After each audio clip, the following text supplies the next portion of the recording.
Cette émission vous est présentée par Dubo Électrique. Ici Camille Chaille et Jean-Marie Lapointe. Bienvenue à Paranatation 2013.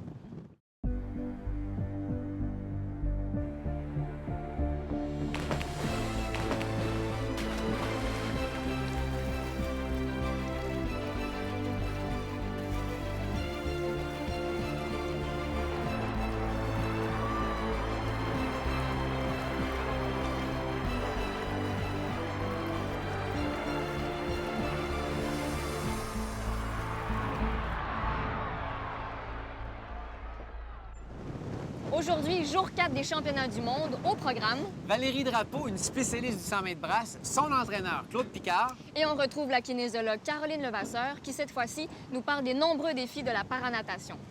Caroline, peux-tu nous expliquer la différence dans le cadre de ton travail entre une personne qui est née avec une limitation ou un handicap ou quelqu'un qui l'est devenu suite à un accident ou une maladie? Comment tu vas travailler le dossier avec la personne? Les personnes qui ont une limitation vont avoir plus de facilité à la piscine.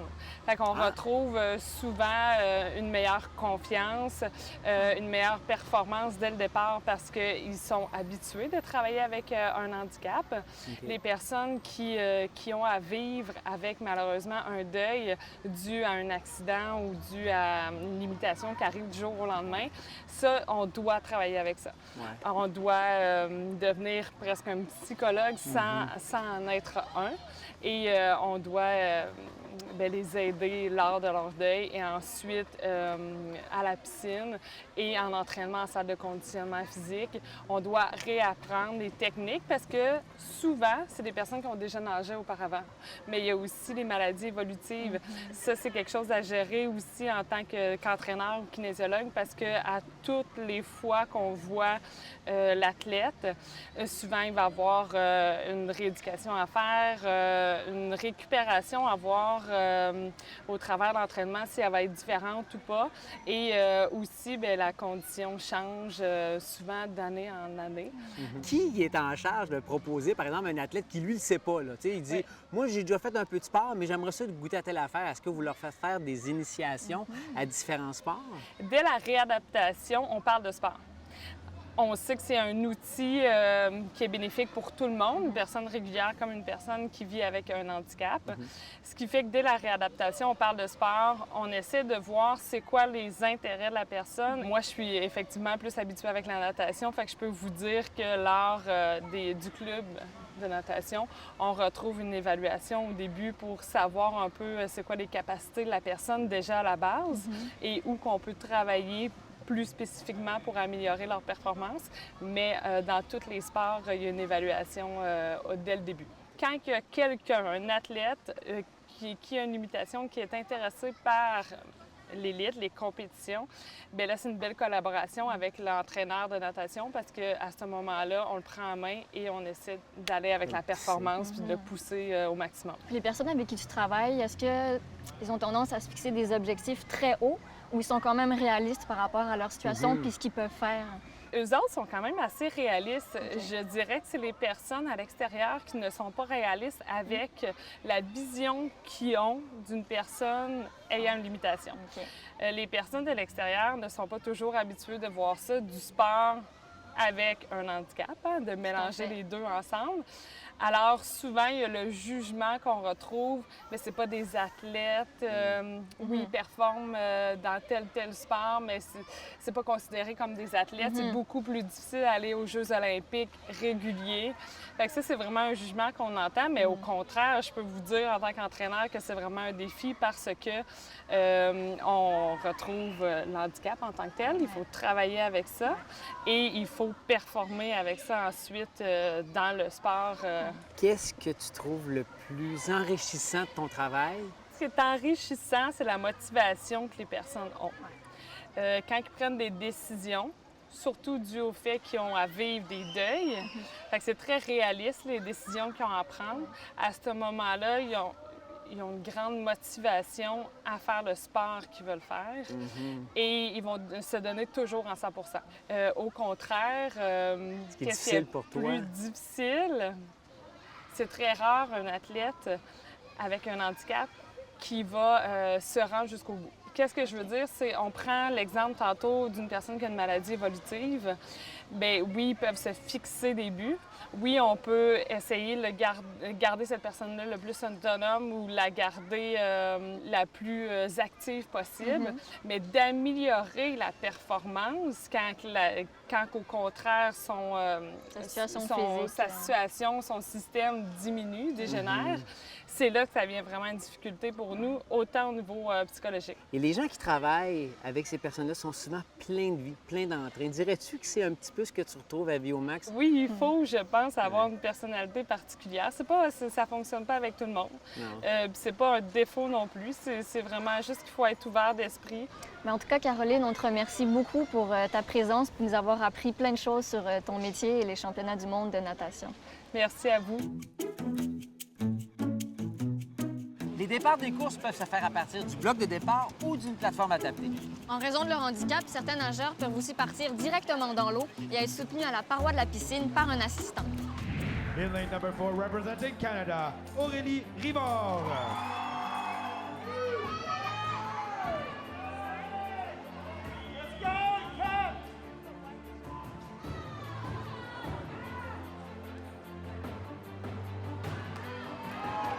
À surveiller dans cette finale du 204 nages chez les dames catégorie SM10. Tout d'abord, celle qui a réalisé la meilleure performance ce matin, Aurélie Rivard, un temps de 2 minutes 37,04. Elle a déjà remporté 2 médailles cette semaine, soit une d'argent aux 400 mètres.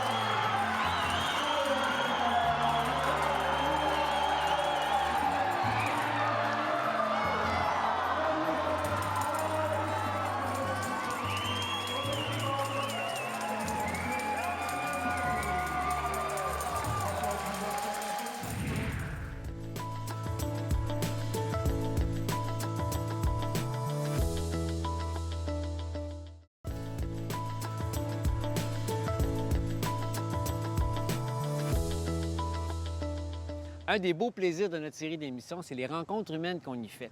Bien, tout juste avant le début des cérémonies d'ouverture, par un beau hasard, on a rencontré Valérie Drapeau en compagnie de sa préparatrice physique et de son entraîneuse. Peux-tu nous expliquer c'est quoi ta limitation, ton handicap, Valérie? C'est que mon cervelet il est plus petit que la normale. Et ça affecte l'équilibre, la motricité fine Ouais. et l'espace qu'on subit par après.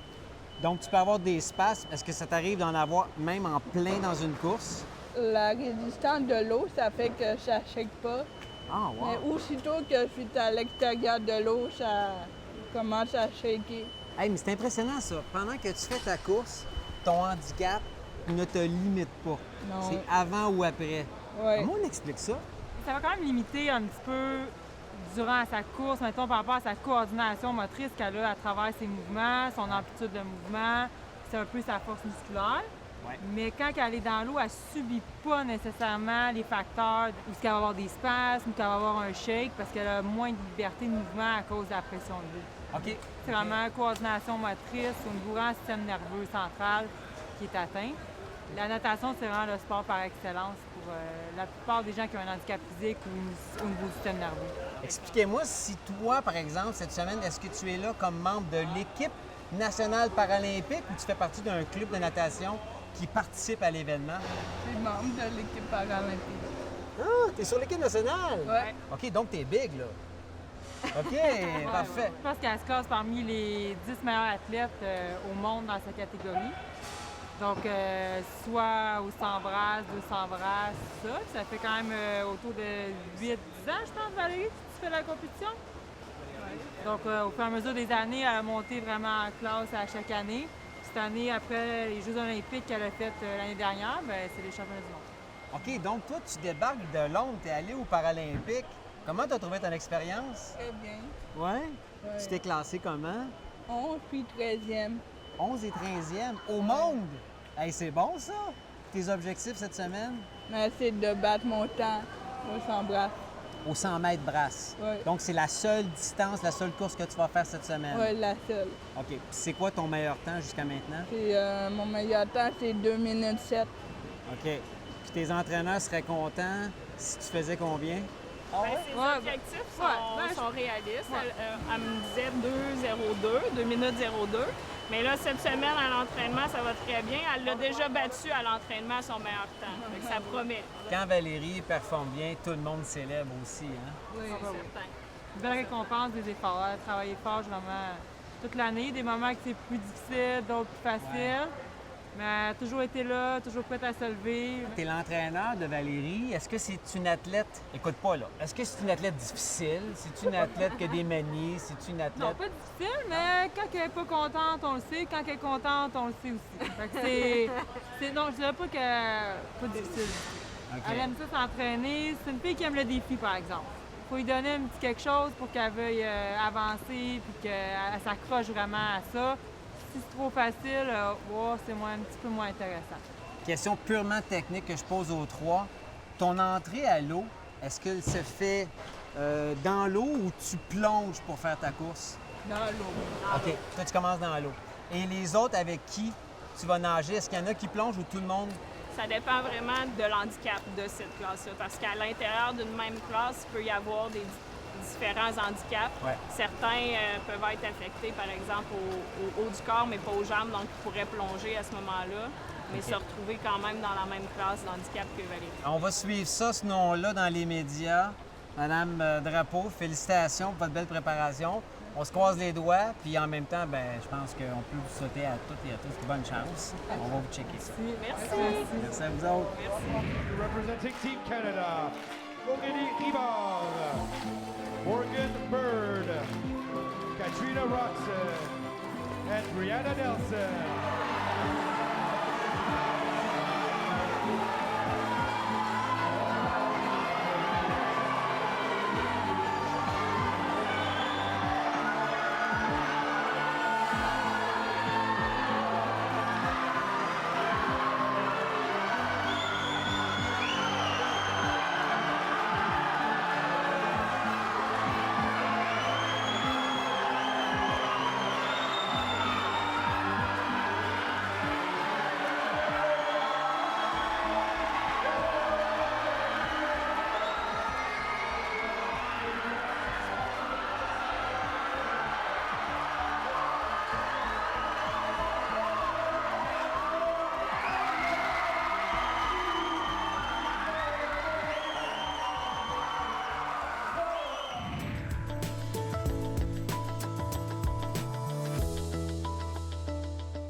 Claude Picard, un entraîneur d'expérience, est un homme qui sait être à l'écoute de ses athlètes.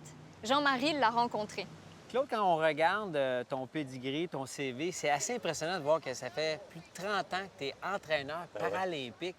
C'est assez impressionnant. Qu'est-ce qui t'a amené au niveau paralympique? Bien, pas nécessairement aux 30 ans au niveau paralympique, là, mais après une vingtaine d'années au niveau régulier. OK. Puis après ça, j'ai travaillé à la Fédération de natation pendant 8 ans et le fait d'avoir travaillé avec les nageurs à la Fédération m'a amené à aimer ça et j'ai voulu partir ce volet-là, un peu redonner un peu l'expérience que j'avais comme entraîneur. Dans ta carrière, tu as Oui. entraîné des athlètes qu'on dit valides Valides. et des athlètes qui avaient des déficiences. C'est pas du tout le même genre d'entraînement, là. Non, en tout, parce qu'avec l'expérience que j'ai eue, les athlètes sont réguliers. Bien souvent, on les met dans un cadre global.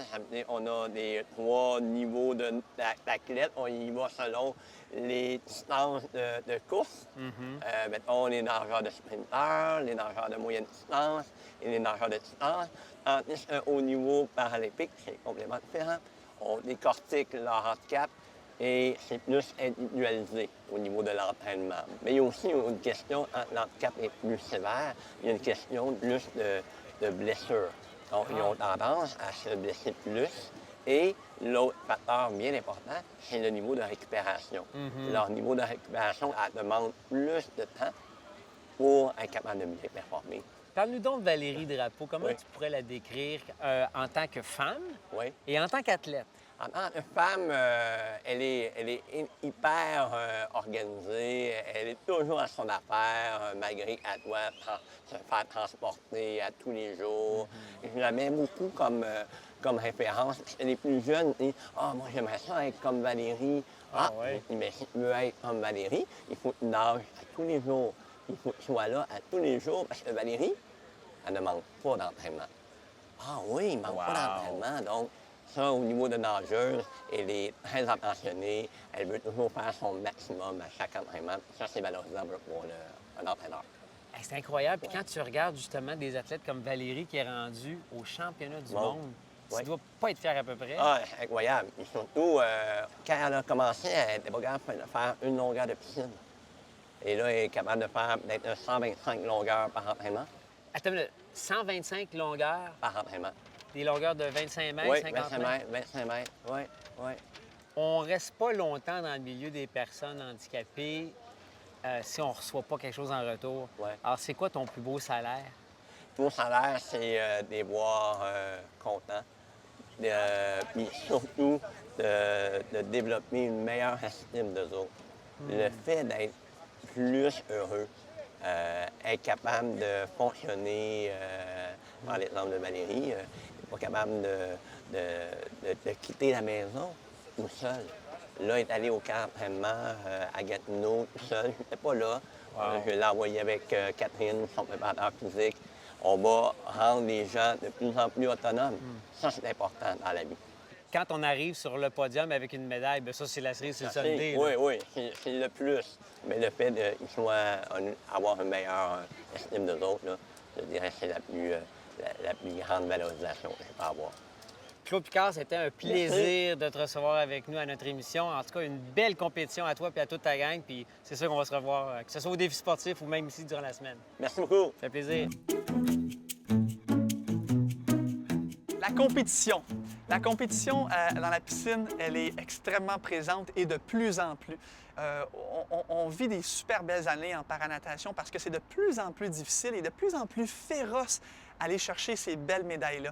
Et la grande vedette de notre catégorie numéro 10, c'est André Brasil Estevez. C'est un Brésilien extrêmement dominant, vous allez le voir cette semaine, un très bon nageur. Et puis quand il est arrivé sur la scène en 2005, je vais vous dire une affaire, j'étais loin d'être le gars le plus heureux parce qu'en l'espace de peu de temps, il a battu tous mes records et est devenu, dans le fond, le Michael Phelps de notre catégorie. Alors, ça a vraiment changé la donne. Puis, j'étais pas un gars super content, mais maintenant, il est devenu un super bon ami.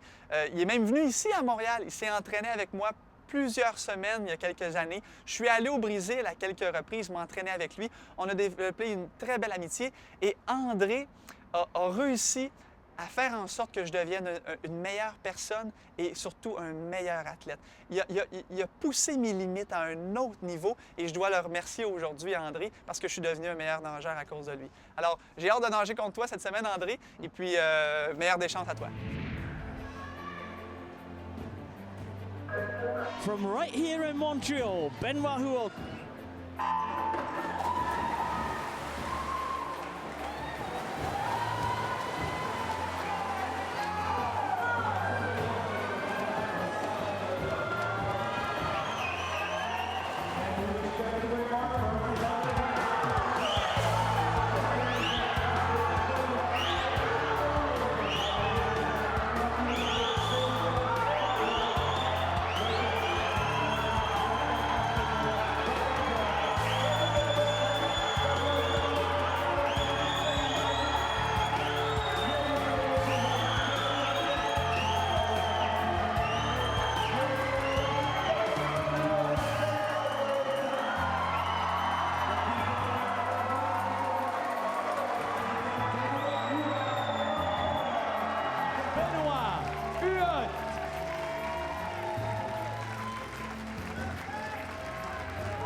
Ça a super bien été.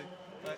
Bien content, une belle course. Moi aussi, je merci Camille. Ouais, alors, une belle petite médaille. Et puis un beau petit castor en souvenir.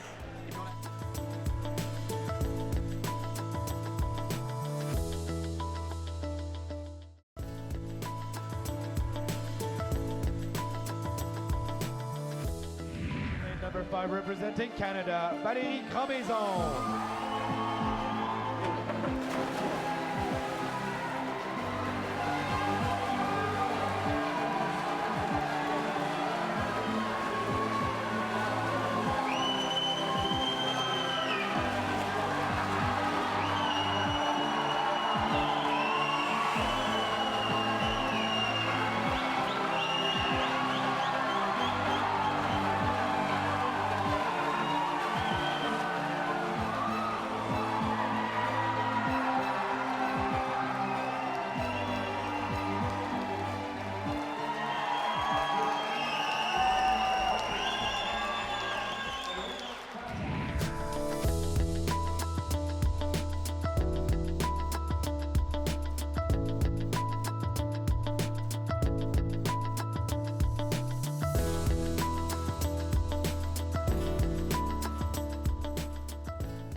Hey Jean-Marie, je pense que tes athlètes qui sont pas mal plus stressés que nous en ce moment. Hein? Ouais, grosse vie sale.